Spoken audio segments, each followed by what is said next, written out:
എല്ലാ പ്രിയ വിദ്യാർത്ഥികൾക്കും പുതുവീടിലേക്ക് സ്വാഗതം. കേരള യൂണിവേഴ്സിറ്റി ഡിഗ്രി അഡ്മിഷനുള്ള രജിസ്ട്രേഷൻ നടപടികൾ യൂണിവേഴ്സിറ്റി ആരംഭിച്ചു. ഇപ്പോൾ വിദ്യാർത്ഥികൾക്ക് അപേക്ഷ സമർപ്പിക്കാം. ഗവൺമെന്റ് എയ്ഡഡ് സെൽഫ് ഫിനാൻസ് കോളേജുകൾ എന്താണ് ഇവ തമ്മിലുള്ള വ്യത്യാസം? ജനറൽ, SC ST വിദ്യാർത്ഥികൾക്ക് എത്ര ഫീസ് അടയ്ക്കേണ്ടി വരും, അത് ജനറൽ വിഭാഗത്തിന് എത്രയാണ്, SC ST OBC വിദ്യാർത്ഥികൾക്ക് എത്രയാണ്, A to Z വിവരങ്ങൾ ആണ് ഈ ഒരു വീഡിയോയിൽ കൂടെ നിങ്ങളുമായി പങ്കുവെക്കാൻ ആഗ്രഹിക്കുന്നത്. വിശദമായ വാർത്തയിലേക്ക് തന്നെ കിടക്കാം. ആദ്യമായിട്ട് ഈ ചാനൽ കാണുന്ന വിദ്യാർത്ഥി ഉണ്ടെങ്കിൽ തീർച്ചയായും മറക്കണ്ട സബ്സ്ക്രൈബ് ചെയ്ത് കൂടെ പ്രത്യേകം ശ്രദ്ധിക്കാം. സബ്സ്ക്രൈബ് ചെയ്തതിന് നോട്ടിഫിക്കേഷൻ ബെല്ലേക്കുള്ള ഓൾ ഓപ്ഷൻ എനേബിൾ ചെയ്യുക. ചാനൽ വീഡിയോസ് നിങ്ങൾക്ക് ഉപകാരപ്രദമാകുന്നുണ്ടെങ്കിൽ മാത്രം തീർച്ചയായും ഒന്ന് ലൈക്കും കൂടി ചെയ്യുക. അതുപോലെ നിങ്ങളുടെ സുഹൃത്തുക്കളിലേക്ക് ഷെയർ ചെയ്ത് കൊടുക്കാനും കൂടി പ്രത്യേകം ശ്രദ്ധിക്കുക. അതുപോലെ നമ്മുടെ ചാനൽ വാട്സപ്പ് ചാനൽ ജോയിൻ ചെയ്യാനുള്ള ലിങ്ക് നിങ്ങൾക്ക് വീഡിയോയ്ക്ക് നല്ല ഡിസ്ക്രിപ്ഷൻ ബോക്സിൽ നൽകുന്നതായിരിക്കും. അപ്പോൾ നമുക്ക് നേരെ വളരെ സുപ്രധാനവും വളരെ പ്രാധാന്യമറിയിക്കുന്ന വാർത്തയിലേക്ക് തന്നെ കിടക്കാം.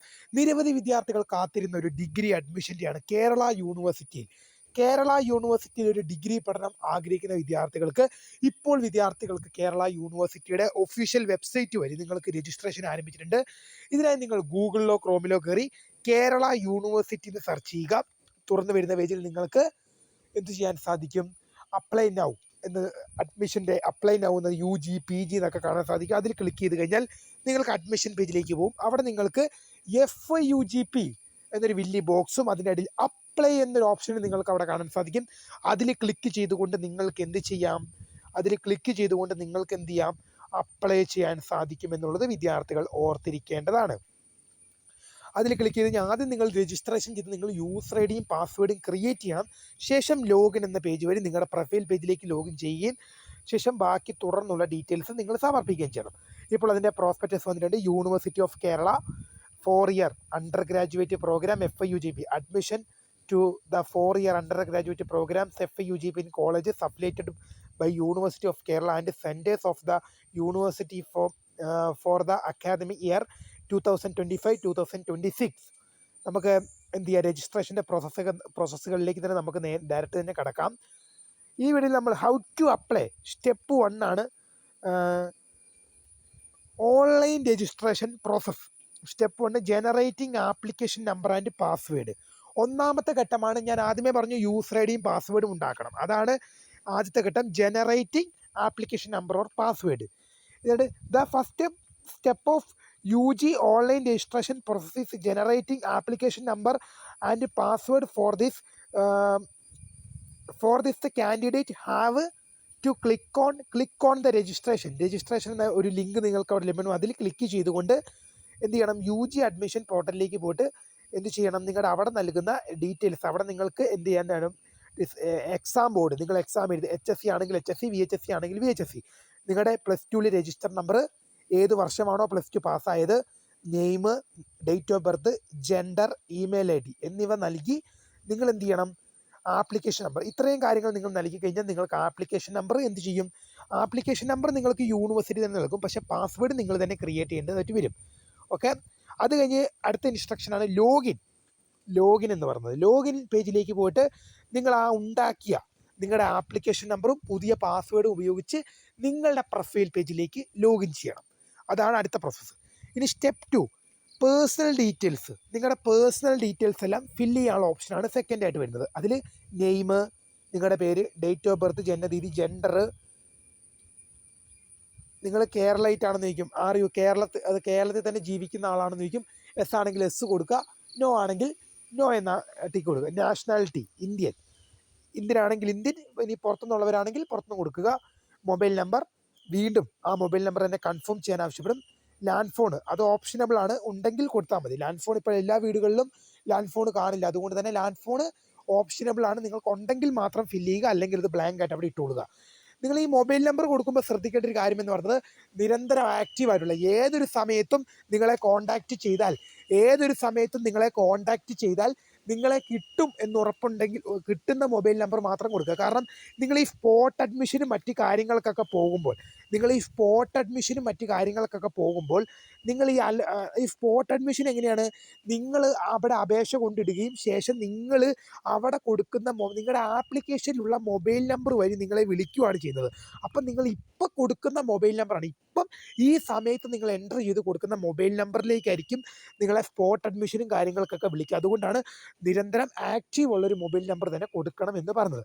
ഇനി ഇമെയിൽ ഐ ഡി കൊടുക്കുക, നിങ്ങളുടെ അഡ്രസ്സ് ഫില്ല് ചെയ്യുക, name of the father or guardian, ഫാദറിൻ്റെ നെയിമോ അല്ലെങ്കിൽ ഗാർഡിയൻ നെയിം, നിങ്ങളുടെ റിലീജിയൻ, കാസ്റ്റ്, ഇനി എന്തെങ്കിലും എന്ത് ചെയ്യുക, വെദർ സെറമണി ലെയർ, അതായത് നിങ്ങൾക്ക് എന്തെങ്കിലും നോൺ സെറമണി ലെയർ എന്തെങ്കിലും സർട്ടിഫിക്കറ്റുകളുടെ കാര്യങ്ങൾ എന്തെങ്കിലും എന്താണ് നിങ്ങൾക്ക് NSS NCC പോലുള്ള എന്തെങ്കിലും നിങ്ങൾക്ക് എന്താണ് ഗ്രേസ് മാർക്കിന് അർഹതയായിട്ടുള്ള സർട്ടിഫിക്കറ്റ് ഉണ്ടെങ്കിൽ അതെന്ത് ചെയ്യുക, ടിക്ക് ചെയ്ത് കൊടുക്കുക. പ്രിയ വിദ്യാർത്ഥികൾ, ഒരു കാര്യം ടിക്ക് ചെയ്ത് കൊടുക്കേണ്ടത്, നിങ്ങൾ ഒരു ടിക്ക് ചെയ്ത് കൊടുക്കേണ്ടതല്ല, നിങ്ങൾ ഒരു കാര്യം ശ്രദ്ധിച്ചിട്ട് വേണം ടിക്ക് ചെയ്ത് കൊടുക്കുക. നിങ്ങൾ ഈ ടിക്ക് ചെയ്ത് കൊടുക്കുന്ന സാധനങ്ങൾ, ഇപ്പം നിങ്ങൾ NSSൻ്റെ സർട്ടിഫിക്കറ്റ് ആയാലും എന്തിൻ്റെ സർട്ടിഫിക്കറ്റ് ആയാലും നിങ്ങൾ ടിക്ക് ചെയ്ത് കൊടുക്കുമ്പോൾ അഡ്മിഷൻ സമയത്ത് നിങ്ങൾ എന്ത് ചെയ്യണം, ഈ ടിക്ക് ചെയ്ത് കൊടുക്കുന്ന സാധനം നിങ്ങൾ എന്ത് ചെയ്യണം, നിങ്ങൾ ഈ ഗ്രേസ് മാർക്കിന് നിങ്ങൾക്ക് മുൻതൂക്കത്തിന് വേണ്ടി നിങ്ങൾക്ക് പിന്തുണ ലഭിക്കാൻ വേണ്ടി നിങ്ങൾ ടിക്ക് ചെയ്ത് കൊടുക്കുന്ന സാധനങ്ങളുടെ ഒറിജിനൽ സർട്ടിഫിക്കറ്റ്, ഇത് NSS ആണെങ്കിൽ അതിൻ്റെ ഒറിജിനൽ സർട്ടിഫിക്കറ്റ് നിങ്ങൾ എന്ത് ചെയ്യണം, അഡ്മിഷൻ ടൈമിൽ നിങ്ങൾ പ്രൊസീഡ് ചെയ്യേണ്ടി വരും, അല്ലെങ്കിൽ നിങ്ങൾക്ക് കിട്ടിയ സീറ്റ് നഷ്ടമാകും. അതൊക്കെ നോക്കി കണ്ട് കൊടുക്കുക. കാറ്റഗറി കൊടുക്കുക, അലോട്ട്മെൻറ്റ് കാറ്റഗറി മീൻസ് എന്ന് പറയുമ്പം അലോട്ട്മെൻറ്റ് പോകുമ്പോൾ മെറിറ്റ് മാനേജ്മെൻറ്റ് അതൊക്കെയാണ്. OEC അതാണെങ്കിൽ ടിക്ക് ചെയ്ത് കൊടുക്കുക. EWS ഉണ്ടെങ്കിൽ ടിക്ക് ചെയ്ത് കൊടുക്കുക. EWS ഉണ്ടെങ്കിൽ എസ് എന്ന് കൊടുക്കുക, അല്ലെങ്കിൽ നോ എന്ന് കൊടുക്കുക. EWS എസ് എന്ന് കൊടുക്കുന്ന വിദ്യാർത്ഥികൾ ശ്രദ്ധിക്കേണ്ട ഒരു കാര്യം എന്ന് പറഞ്ഞാൽ അഡ്മിഷൻ ടൈമിൽ നിങ്ങളുടെ EWSൻ്റെ എന്ത് ചെയ്യണം, ഒറിജിനൽ സർട്ടിഫിക്കറ്റ് നിങ്ങൾ ഹാജരാക്കേണ്ടി വരും. അപ്പോൾ അതുണ്ടെങ്കിൽ എസ് എന്ന് കൊടുക്കുക, അല്ലെങ്കിൽ സ്പെഷ്യൽ വെയിറ്റേജ് എന്ന് പറഞ്ഞാൽ NCC, NSS, SPC, ex serviceman, children's of ജവാന്മാരുടെ മക്കൾ, അങ്ങനെയുള്ളവ ഉണ്ടെങ്കിൽ നിങ്ങൾക്ക് എന്തെങ്കിലും മുൻതൂക്കം, ഇപ്പോൾ NCC, NSS, SPC of serviceman, പിന്നെ നിങ്ങൾ ഈ ജവാന് പട്ടാളക്കാരുടെ മക്കളാണെങ്കിൽ അങ്ങനെയൊക്കെ ഉണ്ടെങ്കിൽ നിങ്ങളത് ടിക്ക് ചെയ്ത് കൊടുത്തു കഴിഞ്ഞാൽ നിങ്ങൾക്ക് അതിൻ്റെതായ മുൻതൂക്കമുണ്ട്. ഇനി ഡിഫറൻ്റ്ലി ഏബിൾഡ്, അതിപ്പം different ables means reservation of seat candidates with benchmark disabilities, അതായത് നിങ്ങൾക്ക് എന്തെങ്കിലും തരത്തിലുള്ള ഡിസേബിലിറ്റീസും കാര്യങ്ങളും ഉണ്ടെങ്കിൽ എൻ്റർ ചെയ്ത് കൊടുത്തു കഴിഞ്ഞാൽ നിങ്ങൾക്ക് അതിൻ്റെ മുൻതൂക്കം കിട്ടും.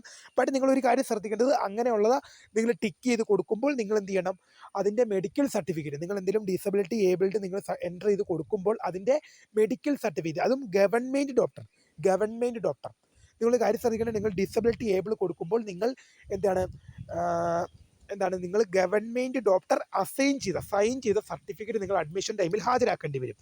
അത് നിങ്ങളുടെ അതെന്തിനാണ് ഹാജരാക്കുന്നത് ചോദിച്ചു കഴിഞ്ഞാൽ, നിങ്ങൾ ആ ഡിസബിലിറ്റി കൊടുക്കുമ്പോൾ അത് നിങ്ങൾ ആ കൊടുത്ത വിവരങ്ങൾ ശരിയാണ്, തെറ്റായ വിവരങ്ങളല്ല കൊടുത്തേക്കുന്നത്, ഗവൺമെൻറ് ഡോക്ടർ അസൈൻ ചെയ്ത സർട്ടിഫിക്കറ്റാണ് ചോദിക്കുന്നത്. ഇനി അടുത്ത തന്നെയാണ് റിസർവേഷൻ ഓഫ് നോമിനീസ് നോക്കണേ, പ്രോസ്പെക്ടസ്. അതിൽ എന്താണ് റിസർവേഷൻ, വിവിധ കാറ്റഗറിയിലേക്ക്, അതായത് എന്താണ് ജനറൽ, SC ST OBC എന്നിങ്ങനെ നിരവധി കാറ്റഗറികളിലേക്കാണ് അലോട്ട്മെൻറ്റ് നടക്കുന്നത്. നിങ്ങൾ ജനറൽ ആണെങ്കിൽ ജനറൽ, SC ST ആണ് SC ST, OBC ആണെങ്കിൽ അങ്ങനെ നിരവധി കാറ്റഗറീസ് ഉണ്ട്. അത് നിങ്ങൾ കൃത്യമായിട്ട് കൊടുക്കുക. Have you representative A sports competition, നിങ്ങൾ എന്തെങ്കിലും സ്പോർട്സ് കോട്ടയിലേക്ക് കൊടുക്കുമ്പോൾ നിങ്ങൾ നിർബന്ധമായിട്ടും എന്ത് ചെയ്യണം, സ്പോർട്സിൻ്റെ സർട്ടിഫിക്കറ്റ്, നിങ്ങൾ സ്പോർട്സ് കോട്ടയിലേക്ക് നിങ്ങൾ അലോട്ട്മെൻറ്റ് കൊടുക്കുമ്പോൾ നിർബന്ധമായും നിങ്ങൾ സ്പോർട്സിൻ്റെ സർട്ടിഫിക്കറ്റ് എൻ്റർ ചെയ്ത് കൊടുക്കാൻ പ്രത്യേകം ശ്രദ്ധിക്കുമല്ലോ. ഇനി academic profile registration, type of examination, regular, part time, open school. അത് നിങ്ങളിപ്പോൾ ഉദാഹരണം പറയുകയാണെങ്കിൽ നിങ്ങളിപ്പോൾ ഇവിടെ നിന്ന് 1 മിനിറ്റ് ആ പേജ് അങ്ങ് പോയി, അതുകൊണ്ടാണ് 1 minute. Okay, type of examination, നിങ്ങൾ റെഗുലർ അവിടെ regular, part time, open school എന്ന് 3 ഓപ്ഷൻ ആയിരിക്കും കാണുന്നത്. റെഗുലർ എന്ന് പറഞ്ഞാൽ നിങ്ങൾ ഡയറക്റ്റ് രാവിലെ സ്കൂളിൽ പോകുന്നു, പഠിക്കുന്നു, വൈകുന്നേരം വീട്ടിൽ വരുന്നു. ഇനി പാർട്ട് ടൈം എന്ന് പറഞ്ഞു കഴിഞ്ഞാൽ നിങ്ങൾ പകുതി സമയം പഠിക്കുന്നു, പകുതി സമയമല്ല മറ്റു കാര്യങ്ങൾക്കൊക്കെ പോകുന്നു. ഓപ്പൺ സ്കൂൾ എന്ന് പറഞ്ഞാൽ നിങ്ങൾ പരീക്ഷ എഴുതാൻ മാത്രമേ എന്ത് ചെയ്യുന്നുള്ളൂ, സ്കൂളുകളിൽ പോകുന്നുള്ളൂ. നിങ്ങൾക്ക് ക്ലാസ്സോ കാര്യങ്ങളോ ഒന്നുമില്ല, അപ്പം നിങ്ങളത് നോക്കി കണ്ടും കൊടുക്കുക. ഇനി ബോർഡ് ഓഫ് സ്റ്റഡി, ഞാൻ ആദ്യമേ പറഞ്ഞു, HSC ആണെങ്കിൽ HSC, VHSC ആണെങ്കിൽ VHSC, ISC ആണെങ്കിൽ ISC, CBSE ആണെങ്കിൽ CBSE കൊടുക്കുക, THSC ആണെങ്കിൽ അത് കൊടുക്കുക. അല്ലെങ്കിൽ ഞാൻ ഈ പറഞ്ഞതിലൊന്നും നിങ്ങൾ പെടുന്നവരല്ലെങ്കിൽ അതേഴ്സ് എന്നതിൽ ക്ലിക്ക് ചെയ്യുക. ഇനി നമ്പർ ഓഫ് അപ്ലിക്കൻസ്, ഇത് ചേഞ്ച് ക്വാളിഫയിങ് എക്സാമിനേഷൻ, അതായത് ഇപ്പം number of applicants number of applicants, പിന്നെ അത് കഴിഞ്ഞാൽ എക്സാമിനേഷൻ രജിസ്ട്രേഷൻ നമ്പർ നിങ്ങളുടെ +2 രജിസ്റ്റർ നമ്പറാണ് ചോദിക്കുന്നത്, കൃത്യമായി എൻ്റർ ചെയ്ത് കൊടുക്കണം. +2 രജിസ്റ്റർ നമ്പർ കൃത്യമായി എൻ്റർ ചെയ്ത് കൊടുക്കുക. ഇനിയിപ്പം മാർക്ക് ഡീറ്റെയിൽസ്, നിങ്ങളുടെ അടുത്തത് കൊടുക്കേണ്ടത് മാർക്ക് ഡീറ്റെയിൽസ് ആണ്. നിങ്ങളുടെ +2 6 വിഷയം, നിങ്ങൾ സയൻസ് ആയാലും കൊമേഴ്സ് ആയാലും ഹ്യൂമാനിറ്റീസ് ആയാലും നിങ്ങളെടുത്ത 6 വിഷയങ്ങളുടെ മാർക്ക് എന്ത് ചെയ്യണം, കൃത്യമായ രീതിയിൽ എൻ്റർ ചെയ്ത് കൊടുക്കാനാണ് അവിടെ ആവശ്യപ്പെടുന്നത്. അപ്പോൾ ഒരു കാര്യം ശ്രദ്ധിക്കുക, അവിടെ കൊടുക്കുന്ന മാർക്ക് നിങ്ങൾ തെറ്റരുത്. ഇപ്പം നിങ്ങൾ +1 അലോട്ട്മെൻറ്റ് കൊടുക്കുമ്പോൾ നിങ്ങളുടെ രജിസ്റ്റർ നമ്പർ അടിച്ചു കഴിഞ്ഞാൽ നിങ്ങളുടെ മാർക്ക് അവിടെ ഓട്ടോമാറ്റിക്കലി വരും. നിങ്ങൾ +1 അലോട്ട്മെൻറ്റ് കൊടുക്കുമ്പോൾ അങ്ങനെയായിരുന്നല്ലോ, നിങ്ങളുടെ രജിസ്റ്റർ നമ്പർ SLCയുടെ രജിസ്റ്റർ നമ്പർ കൊടുത്തു കഴിഞ്ഞാൽ നിങ്ങളുടെ SLCയുടെ മാർക്ക് അവിടെ ഓട്ടോമാറ്റിക്കലി, നിങ്ങൾ സ്റ്റേറ്റ് സിലബസ് ആണെങ്കിൽ, കേരള സിലബസ് പഠിച്ചൊരു വിദ്യാർത്ഥിയാണെങ്കിൽ നിങ്ങളുടെ +1 അലോട്ട്മെൻറ്റ് സമയത്ത് ഓട്ടോമാറ്റിക്കലി നിങ്ങളുടെ മാർക്ക് അവിടെ വരും. പക്ഷേ ഇതങ്ങനെ വരില്ല. നിങ്ങൾ എന്ത് ചെയ്യണം, ഓരോ വിഷയങ്ങളും അതിൻ്റെ മാർക്കും കൃത്യമായ രീതിയിൽ നിങ്ങൾ തന്നെ എൻ്റർ ചെയ്ത് കൊടുക്കണം, ഓട്ടോമാറ്റിക്കലി വരില്ല. ഇനി അടുത്ത പ്രോസസ്സാണ് step 4, add and change options. അതായത് എന്താണ്, നിങ്ങൾ +1 അലോട്ട്മെൻറ്റ് കൊടുത്ത പോലെ ഏത് കോളേജിലേക്കാണ് നിങ്ങൾക്ക് വേണ്ടത്. ഇപ്പോൾ ഉദാഹരണം പറയുകയാണെങ്കിൽ യൂണിവേഴ്സിറ്റി കോളേജ് തിരുവനന്തപുരം, അവിടെ നിങ്ങൾക്ക് ഏത് വേണം, BA ഹിസ്റ്ററി വേണമെങ്കിൽ അത് കൊടുക്കുക. അവിടെ ഏതൊക്കെ കോഴ്സാണുള്ളത് നിങ്ങൾക്ക് വേണ്ടത് എന്ന് വെച്ചാൽ അത് കൊടുക്കുക. അങ്ങനെ നിങ്ങൾ +1 സ്കൂളും കോഴ്സും സെലക്ട് ചെയ്ത പോലെ, നിങ്ങൾ +1 സമയത്ത് സ്കൂളും കോഴ്സും സെലക്ട് ചെയ്ത പോലെ ഇവിടെ നിങ്ങൾ എന്ത് ചെയ്യുക, കോളേജും കോഴ്സും. ഇപ്പോൾ ഞാൻ പറഞ്ഞു യൂണിവേഴ്സിറ്റി കോളേജ് തിരുവനന്തപുരം, കേരള യൂണിവേഴ്സിറ്റിയുടെ ഏറ്റവും വലിയ കോളേജാണ്, അവിടെ BA ഹിസ്റ്ററി, അങ്ങനെയെങ്കിൽ നിങ്ങളത് കൊടുക്കുക. ഒരു എക്സാമ്പിളാണ്, നിങ്ങൾക്ക് ഇഷ്ടമുള്ളത് വെച്ച് നിങ്ങൾക്ക് കൊടുക്കാം. ഇനിയിപ്പോൾ ഒരു കാരണം വെച്ചാലും ഈ പേജുകളിലൊക്കെ പോകുമ്പോൾ എന്തെങ്കിലും തടസ്സം വന്നു കഴിഞ്ഞാൽ do not forgot click on the save and refresh options will be change പ്രയോട്ട്. അതായത് ഒരു കാരണം വെച്ചാലും റീഫ്രഷോ മറ്റ് കാര്യങ്ങൾ ബ്ലാക്ക് അടിച്ചിട്ട് വരികയോ റീഫ്രഷോ മറ്റ് കാര്യങ്ങളോ ഒന്നും ചെയ്യരുത്. സ്റ്റെപ്പ് 5, രജിസ്ട്രേഷൻ ഫീ പേയ്മെൻറ്റ്. ഇനി നിങ്ങളുടെ ഫീസ് അടയ്ക്കണം. നിങ്ങൾ ഫീസ് അടച്ച് നിങ്ങളുടെ അപേക്ഷ അന്തിമമായിട്ട് നിങ്ങൾ എന്ത് ചെയ്യണം, അന്തിമമായിട്ടല്ല, ഇനി കുറച്ചുകൂടി സ്റ്റെപ്പ് ഉണ്ട്. അപ്പോൾ നിങ്ങൾ എന്ത് ചെയ്യണം, അടുത്ത ഘട്ടമാണ് ഫീസ്. നിങ്ങൾ ഫീ പേയ്മെൻറ്റ് നടത്തുക. ഫീ പേയ്മെൻറ്റ് പറഞ്ഞാൽ ജനറൽ SC/BC വിദ്യാർത്ഥികൾക്ക് 900 രൂപ, SC/ST വിദ്യാർത്ഥികൾക്ക് 500 രൂപ. ജനറലും SC/BC വിദ്യാർത്ഥികൾക്ക് 900 രൂപയും SC/ST വിദ്യാർത്ഥികളാണെങ്കിൽ 500 രൂപയുമാണ് അടയ്ക്കേണ്ടത്. അപ്പം ഇവിടെ വലിയ കാര്യങ്ങളൊന്നുമില്ല, ഈ പേയ്മെൻറ്റ് അടച്ചാൽ മതി. ഇനി അടുത്ത പ്രോസസ്സാണ് അപ്ലോഡ് ഫോട്ടോ ആൻഡ് സിഗ്നേച്ചർ. നിങ്ങളുടെ ഫോട്ടോയും സിഗ്നേച്ചറും എന്ത് ചെയ്യുക, കൃത്യമായ രീതിയിൽ അപ്ലോഡ് ചെയ്ത് കൊടുക്കുക. ഇനി വെരിഫൈ യുവർ ആപ്ലിക്കേഷൻ. അത് നിങ്ങൾ എല്ലാ ഡീറ്റെയിൽസും കറക്റ്റാണോ ചെക്ക് ചെയ്തതിനു ശേഷം verify your application, preview verify and complete application എന്ന ലിങ്കിൽ ക്ലിക്ക് ചെയ്ത് വെരിഫൈ ചെയ്യുക. ഈ കംപ്ലീറ്റ് ആപ്ലിക്കേഷൻ എന്ന ലിങ്കിൽ ക്ലിക്ക് ചെയ്തോടെ, അത് ഈ വെരിഫൈയും ഈ കംപ്ലീറ്റ് ആപ്ലിക്കേഷനും നടക്കുന്നതോടെയാണ് നിങ്ങളുടെ അപേക്ഷ കേരള യൂണിവേഴ്സിറ്റിയിലേക്ക് നിങ്ങളുടെ അപേക്ഷ സമർപ്പിക്കപ്പെടുന്നത്. ഇങ്ങനെ നിങ്ങൾക്ക് ആ വെരിഫൈ ആൻഡ് കംപ്ലീറ്റ് ആപ്ലിക്കേഷൻ ലിങ്കിൽ ക്ലിക്ക് ചെയ്യുന്നതോടുകൂടി നിങ്ങളുടെ അപേക്ഷ എന്ത് ചെയ്യും, കേരള യൂണിവേഴ്സിറ്റിയിലേക്ക് നിങ്ങളുടെ അപേക്ഷ പോകും.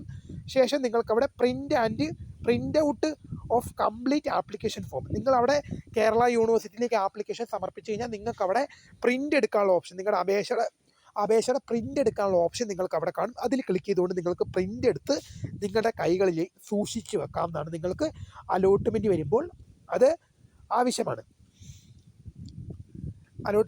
നിങ്ങൾക്കത് ആവശ്യമായി വരും. അതുകൊണ്ട് തന്നെ നിങ്ങൾക്കത് പ്രിൻ്റ് എടുത്ത് സൂക്ഷിക്കാവുന്നതാണ്. ഇനിയിപ്പോൾ നമ്മൾ ഏതാ നോക്കേണ്ടത്, ഇപ്പം ഇനി അലോട്ട്മെൻറ്റുകളുണ്ട്. ട്രയൽ അലോട്ട്മെൻറ്റ്, ഫസ്റ്റ് അലോട്ട്മെൻറ്റ് ഒക്കെ ഉണ്ട്, സെക്കൻഡ് അലോട്ട്മെൻറ്റും തേർഡ് അലോട്ട്മെൻറ്റും കാര്യങ്ങളൊക്കെ ഉണ്ട്. ഡേറ്റോ കാര്യങ്ങളൊന്നും നിലവിൽ വന്നിട്ടില്ല. തീർച്ചയായും ഈ വിവരങ്ങൾ വിദ്യാർത്ഥികളെ അതാത് സമയങ്ങളിൽ എത്തിക്കുന്നതായിരിക്കും. അപ്പോൾ പ്രിയ വിദ്യാർത്ഥികൾ എന്ത് ചെയ്യുക, നോക്കിയിരിക്കുക. Temporary admission, permanent admission and temporary admission നമ്മൾ നോക്കുമ്പോൾ പെർമനൻറ്റ് അഡ്മിഷനും ടെമ്പററി അഡ്മിഷനെ കുറിച്ച് പറയാനാണെങ്കിൽ ഒറ്റ ഒരു കാര്യം പറയാനുള്ളൂ. പെർമനൻറ്റ് അഡ്മിഷൻ എന്ന് പറഞ്ഞാൽ നിങ്ങൾ സ്ഥിരദീപനമാണ്. നിങ്ങൾക്ക് ആദ്യ അലോട്ട്മെൻറ്റിൽ ലഭിക്കുന്ന സീറ്റിൽ, നിങ്ങൾക്ക് ഫസ്റ്റ് അലോട്ട്മെൻറ്റ് വരുന്നു, ഫസ്റ്റ് അലോട്ട്മെൻറ്റിൽ നിങ്ങൾക്കൊരു സീറ്റ് ലഭിച്ചു, ആ സീറ്റിൽ നിങ്ങൾ തൃപ്തനാണ്, നിങ്ങൾക്കിനി വേണ്ടെന്നുണ്ടെങ്കിൽ നിങ്ങൾ ഹയർ ഓപ്ഷൻസ് ക്യാൻസൽ ചെയ്ത് കളയേണ്ടതാണ്. ഇപ്പോൾ ഉദാഹരണം പറയുകയാണെങ്കിൽ നിങ്ങൾ 10 ഓപ്ഷൻ കൊടുത്തു, നിങ്ങൾക്ക് 5 ഓപ്ഷൻ കൊടുത്തു എന്ന് വിചാരിച്ചോ, 5ാമത്തെ ഓപ്ഷനാണ് നിങ്ങൾക്ക് കിട്ടിയത്. നിങ്ങൾക്ക് ആ 5ാമത്തെ ഓപ്ഷൻ മതിയെങ്കിൽ മേലത്തെ 4 ഓപ്ഷനും നിങ്ങൾ ക്യാൻസൽ ചെയ്ത് കളയേണ്ടതാണ്. കാരണം അടുത്ത അലോട്ട്മെൻറ്റ് വരുമ്പോൾ ചിലപ്പോൾ അത് മാറാനുള്ള സാധ്യതയുണ്ട്. അതുകൊണ്ട് തന്നെയാണ് നിങ്ങൾ എന്ത് ചെയ്യണം, മേലത്തെ ഓപ്ഷൻസ് ക്യാൻസൽ ചെയ്ത് കളയണമെന്ന് പറയുന്നത്. നിങ്ങൾക്ക് ഇപ്പോൾ ലഭിച്ച ഓപ്ഷനിൽ സംതൃപ്തനാണ്, നിങ്ങൾക്ക് 5ാമത്തെ ഓപ്ഷനാണ് കിട്ടിയെങ്കിൽ 5ാമത്തെ ഓപ്ഷനിൽ നിങ്ങൾ തൃപ്തനാണ്, നിങ്ങൾക്കിനി വേറെ ഓപ്ഷൻ വേണ്ടാന്നുണ്ടെങ്കിൽ, ഇനിയിപ്പോൾ നിങ്ങൾക്ക് 5ാമത്തെ ഓപ്ഷൻ ലഭിച്ചു, നിങ്ങൾ 5ാമത്തെ ഓപ്ഷനിൽ തൃപ്തനല്ല, നിങ്ങൾ സംതൃപ്തനല്ല, അങ്ങനെയെങ്കിൽ നിങ്ങൾ എന്ത് ചെയ്യണം? മേളത്തെ ഓപ്ഷൻ നിലനിർത്തുകയും അടുത്ത അലോട്ട്മെന്റിന് വേണ്ടി വെയിറ്റ് ചെയ്യണം. ഫസ്റ്റ് അലോട്ട്മെന്റിൽ കിട്ടുന്ന വിദ്യാർത്ഥികൾ മാൻഡറ്ററി ഫീ അടയ്ക്കേണ്ടി വരും. മാൻഡറ്ററി ഫീ എന്ന് പറഞ്ഞാൽ നിങ്ങൾക്ക് ലഭിച്ച സീറ്റ് ഗവൺമെന്റിലായാലും എയ്ഡഡിലായാലും സെൽഫ് ഫിനാൻസ് കോളേജിലായാലും നിങ്ങൾക്ക് ലഭിച്ച സീറ്റ് ഉറപ്പിക്കുന്നതിന് വേണ്ടിയാണ് മാൻഡറ്ററി ഫീസ് അടയ്ക്കേണ്ടതായിട്ട് വരുന്നത്. അത് ഫസ്റ്റ് അലോട്ട്മെന്റിൽ കിട്ടുന്ന വിദ്യാർത്ഥികളെല്ലാം നിങ്ങളുടെ സീറ്റ് ഉറപ്പിക്കാൻ വേണ്ടി അടയ്ക്കണം. സെക്കൻഡ് അലോട്ട്മെന്റിൽ നിങ്ങൾക്ക് ഓപ്ഷൻ മാറിയാലും ഇല്ലെങ്കിലും മാൻഡറ്ററി ഫീ അടയ്ക്കേണ്ട ആവശ്യമില്ല. ഇനിയിപ്പോൾ ഫസ്റ്റ് അലോട്ട്മെന്റിൽ നിങ്ങൾക്ക് അലോട്ട്മെന്റ് കിട്ടിയില്ല, സെക്കൻഡ് അലോട്ട്മെന്റിൽ ആദ്യമായിട്ടാണ് നിങ്ങൾക്ക് സീറ്റ് കിട്ടുന്നതെങ്കിൽ നിങ്ങൾ ആദ്യമായിട്ട് കിട്ടുന്നവർ മാൻഡറ്ററി ഫീ അടയ്ക്കേണ്ടി വരും. അതുപോലെ തന്നെ തേർഡ് അലോട്ട്മെന്റിലും ഫസ്റ്റിലും സെക്കൻഡിലും കിട്ടാതെ നിങ്ങൾക്ക് തേർഡ് അലോട്ട്മെന്റിലാണ് നിങ്ങൾക്ക് കിട്ടുന്നതെങ്കിൽ നിങ്ങൾ അതിന് മാൻഡറ്ററി ഫീ നിങ്ങൾ അടയ്ക്കേണ്ടതായിട്ട് വരും. ഇനി ഗവൺമെന്റ് കോളേജ് എന്ന് പറഞ്ഞാൽ നമ്മൾ നോക്കുമ്പോൾ നമ്മുടെ വ്യത്യാസം നോക്കാം. നമ്മുടെ വ്യത്യാസം പറഞ്ഞാൽ government aided self finance college എന്താണ് വ്യത്യാസം നോക്കാം. ഗവൺമെന്റ് എന്ന് പറഞ്ഞാൽ നിങ്ങൾക്ക് പൈസ കൊടുക്കാതെ പഠിക്കാം. എയ്ഡഡ് കോളേജ് എന്ന് പറഞ്ഞാൽ ഗവൺമെന്റും അല്ല സെൽഫ് ഫിനാൻസും അല്ല, അവിടെ നിങ്ങൾക്ക് അലോട്ട്മെന്റ് കിട്ടിയാൽ പൈസ കൊടുക്കേണ്ട, നിങ്ങൾ ഡയറക്റ്റ് മാനേജ്മെന്റ് കോട്ടയിൽ കയറിയാൽ നിങ്ങൾ പൈസ കൊടുത്ത് തന്നെ പഠിക്കണം. അലോട്ട്മെന്റ് കിട്ടിയാൽ പൈസ വേണ്ട. ഇനി സെൽഫ് ഫിനാൻസ് പറഞ്ഞാൽ നിങ്ങൾ അലോട്ട്മെന്റ് കിട്ടിയാലും നിങ്ങൾ ഡയറക്റ്റ് പോയി അഡ്മിഷൻ എടുത്താലും നിങ്ങൾ മാനേജ്മെന്റിൽ പ്രവേശനം നേടിയാലും മെറിറ്റിൽ പ്രവേശനം നേടിയാലും നിങ്ങൾ എങ്ങനെ നേടിയാലും ഏത് കോട്ടയിൽ പ്രവേശനം നേടിയാലും നിങ്ങൾ എന്ത് ചെയ്യണം? സെൽഫ് ഫിനാൻസ് കോളേജുകളിൽ നിങ്ങൾ പൈസ അടച്ചിട്ടാണ് പഠിക്കേണ്ടത്. സെൽഫ് ഫിനാൻസ് കോളേജുകളിൽ നിങ്ങൾ പൈസ അടച്ചിട്ടാണ് പഠിക്കേണ്ടത്. നിങ്ങൾക്ക് യൂണിവേഴ്സിറ്റിയുടെ വ്യക്തമായ പ്രോസ്പെക്ടസും കാര്യങ്ങളൊക്കെ നിങ്ങൾക്ക് ലഭ്യമാണ്. ഇപ്പോൾ നിങ്ങൾക്ക് യൂണിവേഴ്സിറ്റിയുടെ വെബ്സൈറ്റ് വഴി നിങ്ങൾക്ക് നിങ്ങളുടെ ആപ്ലിക്കേഷൻ സമർപ്പിക്കാൻ സാധിക്കുമെന്നുള്ളത് വിദ്യാർത്ഥിനികൾ ഓർത്തിരിക്കേണ്ടതാണ്. അപ്പോൾ എന്താണ്, നിങ്ങൾക്ക് എന്ത് ചെയ്യുക? കൂടുതൽ സംശയങ്ങളുണ്ട്. ഫീസ് എത്ര അടയ്ക്കേണ്ടി വരും എന്നൊക്കെ നമ്മൾ പറഞ്ഞു. ജനറൽ SC/BC വിദ്യാർത്ഥികൾക്ക് 900, ജനറൽ ആൻഡ് SC/BC വിദ്യാർത്ഥികൾക്ക് 900 രൂപയും SC/ST വിദ്യാർത്ഥികൾക്ക് 500 രൂപയുമാണ് അടയ്ക്കേണ്ടി വരിക. പിന്നെ A to Z വിവരങ്ങൾ ഞാൻ പറഞ്ഞു കഴിഞ്ഞു. നിങ്ങൾ രജിസ്റ്റർ ചെയ്തിട്ടുള്ള ഒരു കേരള യൂണിവേഴ്സിറ്റിയിൽ ഡിഗ്രി പ്രവേശനം ആഗ്രഹിക്കുന്ന വിദ്യാർത്ഥികൾ ഇപ്പോൾ തന്നെ രജിസ്റ്റർ ചെയ്യുക. ഒരു കാര്യമാണ് പറയുന്നത്, കേരള സർവകലാശാല യൂണിവേഴ്സിറ്റിയിൽ ഡിഗ്രി പ്രവേശനം ആഗ്രഹിക്കുന്ന വിദ്യാർത്ഥികൾ ഇപ്പോൾ തന്നെ രജിസ്റ്റർ ചെയ്യുക. അപ്പോൾ പുതിയ കാണുന്നവരെ my name is founder of scribe for the career academy. Thanks for watching. By.